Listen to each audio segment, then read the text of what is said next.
The Apollo University, University of Leicester, 35 lakhs fees for 3-year BTech CSE UK.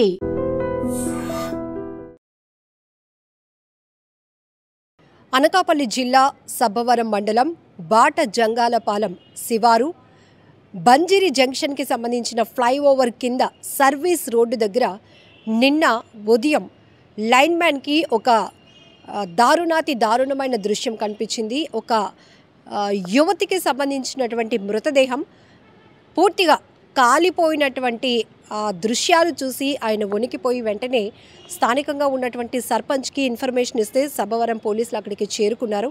So చేరుకుని అక్కడ CI గారు అలాగే close team dog squad అక్కడ పరిసర ప్రాంతాలు కూడా పరిశీలించడం జరిగింది. కానీ ఎటువంటి క్లూస్ కూడా దొరకలేని పరిస్థితి. అయితే హైవేలో అది ఫ్లైఓవర్కి కనెక్ట్ అయి ఉన్నటువంటి ప్రాంతం కాబట్టి, అంటే అక్కడ ఒక పౌల్ట్రీ ఉంది, దానికి వెళ్ళే రోడ్డు మార్గంలో మట్టి రోడ్లో జస్ట్ సర్వీస్ రోడ్డుకి ఒక 150 మీటర్ల డిస్టెన్స్లోనే ఒక మహిళను దారుణంగా కాళ్ళు చేతులు కట్టేసి పెట్రోల్ పోసి తగలబెట్టేసినటువంటి దుర్మార్గపు ఘటన అది. సో ఈ కేసుకు సంబంధించి ఇప్పటికీ 1 డే అవుతోంది. కానీ మృతి చెందినటువంటి అంత దారుణంగా హత్యకు గురైనటువంటి మహిళ ఎవరు అనేది మాత్రం ఇప్పటికీ కూడా తెలియలేనటువంటి పరిస్థితి. ఈ కోణంలోనే సబ్బవరం పోలీసులు అయితే ఒక రిక్వెస్ట్ పంపిస్తున్నారు అందరికీ. ఈ మృతి చెందినటువంటి మహిళకు సంబంధించి కొన్ని వివరాలు కూడా చెప్పడం జరిగింది. ఆమె చామనచాయి రంగులో ఉంది, హైట్ వచ్చేసి 5.3. అలాగే ఆమె ధరించినటువంటి దుస్తులు అంటే పూర్తిగా కాలిపోయి ఉన్నాయి. చిన్న ఆధారాలను బేస్ చేసుకొని ఇవి మీకు ఎవరైనా కనెక్ట్ అయి ఉంటే కనుక ఇమీడియట్గా మమ్మల్ని అప్రోచ్ అవ్వండి అంటూ మీడియా ముఖంగా కూడా ఈ డీటెయిల్స్ అనేవి వాళ్ళు షేర్ చేయడం జరుగుతోంది. సో ఈ మృతి చెందినటువంటి మహిళ హైట్ అయితే 5.3 ఉంటుంది.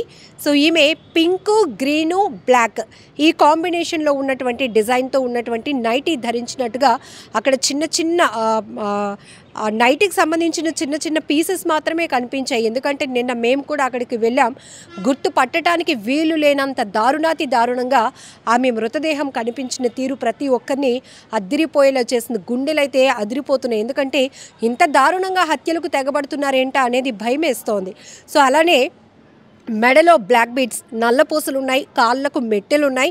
అలాగే రైట్ హ్యాండ్కి రెడ్ కలర్ బ్యాంగిల్స్ ఒక 2 ఉన్నాయి. అలాగనే లెఫ్ట్ హ్యాండ్కి అయితే రిస్ట్ బ్యాండ్ కూడా రెడ్ కలర్తోనే ఉంది. సో ఇవి ప్రైమరీగా దొరికినటువంటి వస్తువులు. సో వీటి ఆధారంగా వీటితో అంటే ఫ్యామిలీ మెంబర్స్కి అయితే తెలుస్తుంది కదా, ఎందుకంటే ఇంట్లో నుంచి ఒక వ్యక్తి కనబడలేనప్పుడు రెగ్యులర్గా వాళ్ళు వేసుకున్నటువంటి డ్రెస్సింగ్ కానీ లేకపోతే మెడలో ఏముంటాయి ఈ ఆధారంగా ఎవరైనా కూడా ఇలాంటి మహిళ అదృశ్యమైనట్టు కానీ లేకపోతే కనిపించకుండా పోయి చాలా రోజులైనా కనిపించకుండా ఆల్రెడీ ఇప్పటికే మిస్సింగ్ కంప్లైంట్ ఇచ్చి ఉన్నా కూడా ఇమీడియట్గా ఈ ఆధారాలు బేస్ చేసుకొని సబ్బవరం పోలీసుల్ని అప్రోచ్ అవ్వాలి అంటూ కూడా పోలీసులు రిక్వెస్ట్ చేస్తున్నారు.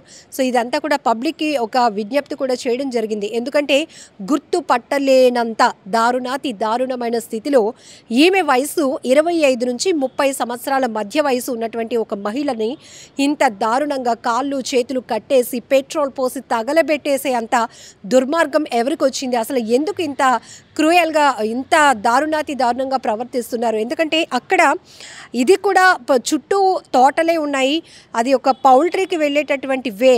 కానీ సర్వీస్ రోడ్డుకి 150 మీటర్ల దూరంలోనే ఈ ఘటన జరిగింది. లైన్ మ్యాన్ అక్కడ ఉన్నటువంటి ఎలక్ట్రికల్ వర్క్స్ చేస్తూ ఉంటే కాలిన వాసన ఒకవైపు వస్తుంటే ఆయన ఇమ్మీడియట్గా ఇలా సైడ్కి చూసేటప్పటికి పూర్తిగా కాలిపోయినటువంటి పరిస్థితిలో ఉన్నటువంటి ఒక లేడీదని అయితే అతను గుర్తించగలిగారు. ఎందుకంటే బాడీ పైన నైటీకి సంబంధించినటువంటి చిన్న పీసెస్ అవి ఉండటం, హెయిర్ కూడా కాలిపోయి కొన్ని ముక్కలు కూడా అక్కడే పడిపోయి ఉన్నాయి. సో ఇది ఒక్క రకంగా చూస్తే మొన్న రాత్రి 11 గంటల వరకు కూడా ఆ ప్రాంతంలో భారీ వర్షం పడింది. అంటే 11 గంటల తర్వాత రెయిన్ రిలీఫ్ వచ్చింది. కాబట్టి ఈ లైన్ మ్యాన్ నెక్స్ట్ డే అంటే నిన్న ఉదయం ఈ మృతదేహాన్ని గుర్తించారు. అంటే నైట్ అర్ధరాత్రి దాటిన సమయంలో ఇది చేసి ఉండాలి, ఎర్లీ అవర్స్లోనైనా చేసి ఉండాలి. ఎందుకంటే నిన్న ఆ ఘటన ప్రాంతానికి డాగ్ స్క్వాడ్స్ క్లూస్ టీమ్స్ పోలీసులు వెళ్ళిన పరిశీలించినప్పుడు చాలా ఎంతంటే దుర్వాసన వస్తుంది బాగా. అక్కడ ఉన్నటువంటి ఆ బాడీని పడేసినటువంటి ప్లేస్లో ఆ మొక్కలు, ఆ గడ్డి అది మొత్తం కూడా కాలిపోయి, అంటే కొన్ని గంటల ముందే ఈ ఘటన వెలుగు చూసిన గంటల్లో వ్యవధిలోనే ఇది జరిగి ఉంటుంది అనే కోణంలో అయితే పోలీసులు ప్రైమరీగా కొంత ఇన్ఫర్మేషన్ తీసుకున్నారు. అయితే ఇక్కడ ఉన్నటువంటి అక్కడ దగ్గరలోనే ఒక ఆర్టీఓ ఆఫీస్ ఉంది. సో డాగ్ స్క్వాడ్ కూడా అక్కడ వరకు వెళ్ళి మళ్ళీ ఈ డెడ్ బాడీ ఉన్న ప్రాంతానికే వస్తుంది, కానీ అది ఇంకెటు డైవర్ట్ అవ్వట్లేదు. సో అక్కడ ఏమైనా సీసీ కెమెరాలు ఉంటే కనుక దాన్ని ట్రేస్ అవుట్ చేసి అసలు వచ్చినటువంటి వాళ్ళు ఇద్దరా ముగ్గురా ఇంకెంతమంది ఉన్నారు, లేకపోతే ఈ మహిళని ఇక్కడే హత్య చేసి ఇలా పెట్రోల్ పోసి తగలబెట్టారా, ఇంకెక్కడో హత్య చేసి ఇక్కడ బాడీని తీసుకొచ్చి పడేయాలి అనుకున్నారా, వాళ్ళు దొరకకుండా ఆధారాలు పూర్తిగా నాశనం చేయాలనే ఉద్దేశంతో పెట్రోల్ పోసి తగలబెట్టేశారా, ఇంకెవరికి దొరకకూడదు, పోలీసులు కూడా చిక్కకూడదు అనే దుర్మార్గపు ఆలోచన చేశారా, ఇవన్నీ కూడా అనేక రకాలుగా అనుమానాలు వ్యక్తమవుతున్నాయి. కానీ చాలా యంగ్ ఏజ్లో అంటే 25 నుంచి 30 వయసు మధ్యలో ఉన్నటువంటి మహిళ అంటే ఎంత దుర్మార్గంగా ప్రవర్తించుంటారు. ఇంకొక రకంగా చెప్పాలంటే అక్కడ సర్పంచ్ గారు కూడా ఐ డ్రీమ్తో మాట్లాడడం జరిగింది. ఒకవేళ ఈమె పైన అత్యాచారం చేసి హత్య చేయాలి అనుకున్నారా అనే కోణంలో కూడా అనుమానం వస్తుందమ్మా. ఎందుకంటే ఆ మహిళ వయసు, ఆ హైటు, ఆమె ఉన్న పొజిషన్ ఇవన్నీ చూస్తే కూడా అలానే అనిపిస్తోంది అన్నారు. సో రకరకాల అనుమానాలు అయితే వ్యక్తమవుతున్నాయి, కానీ ఇప్పటికీ కూడా ఒక రోజు గడిచిన ఆ మహిళ ఎవరు అనేది కూడా ఇప్పటికీ తెలియలేదు. కాబట్టి ఇమీడియట్గా నిన్న సాయంత్రమే సబ్బవరం పోలీసులు అందరికీ విజ్ఞప్తి చేస్తూ ఈ ఆధారాలతో ఎవరైనా ఉంటే గనక, ఎవరైనా మిస్ అయితే గనక ఇమ్మీడియట్గా మమ్మల్ని అప్రోచ్ అవ్వండి అంటూ కూడా పోలీసులు చెప్తా ఉన్నారు. ఏది ఏమైనా చాలా దారుణమైన ఘటన. మహిళకు స్వేచ్ఛ కావాలి అని కోరుకున్న దగ్గర నుండి కొన్ని చోట్ల అతి స్వేచ్ఛ చేస్తూ ఇంట్లో కుటుంబ సభ్యుల్ని, భర్తల్ని హత్యలు చేసేదాకా తెగబడుతున్న మహిళల్ని కొంతమంది చూస్తుంటే, మరొక వైపు కొంతమంది దుర్మార్గానికి బలైపోతున్న మహిళల్ని కూడా చూస్తున్నాం. సో ఈ రెండు ఘటనలు చూడాలంటే ఆగస్టు 14న అనకాపల్లి జిల్లాలో తీవ్ర సంచలనం రేకెత్తించింది. అందరూ స్వాతంత్ర దినోత్సవ వేడుకల ముందు రోజు ఒక మహిళను అత్యంత దారుణంగా హత్య చేసిన ఘటన గురించి అందరూ బాధపడుతుంటే, మరొక వైపు శ్రీకాకుళం జిల్లా పాతపట్నంలో ప్రియుడు కోసం భర్తను హత్య చేసినటువంటి భార్య ఆ కేసు వెలుగు చూసింది. మరొక వైపు మొన్న రాఖీ పండుగ రోజు జరిగినటువంటి సస్పీషియస్ డెత్ ఏదైతే ఉందో, అప్పల కృష్ణ అనే వ్యక్తిని మేనల్లుడు చంపినటువంటి కేసులో ఆ మృతుడి భార్యకి మేనల్లుడికి అక్రమ సంబంధం వల్లే అతన్ని హత్య చేశారు అనే కేసును కూడా పోలీసులు ఛేదించారు. చూడండి, ఇదంతా కూడా 3 కోణాల్లో మనం విశ్లేషించుకోవాల్సినటువంటి పరిస్థితులు. ఒక చోట బాధితులుగా మహిళలు ఉంటున్నారు, మరొక చోట నేరస్తులుగా కూడా మహిళలు ఉంటున్నారు.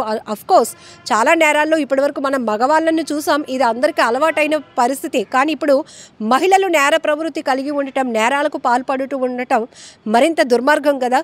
సో ఈ కేసులన్నింటినీ చూసిన తర్వాత అసలు ఎలాంటి మార్పులు చట్టాల్లో రావాలి, ఇలాంటి వాళ్ళని ఎంత దుర్మార్గపు ఆలోచనతో హత్యలకు తెగబడుతున్న వారిని ఎలా కఠినంగా శిక్షించాలి అంటారో మీరే కామెంట్ బాక్స్లో మెన్షన్ చేయండి. And for more videos, please subscribe to iDream. Please subscribe to iDream. Please subscribe iDream. And please subscribe to iDream.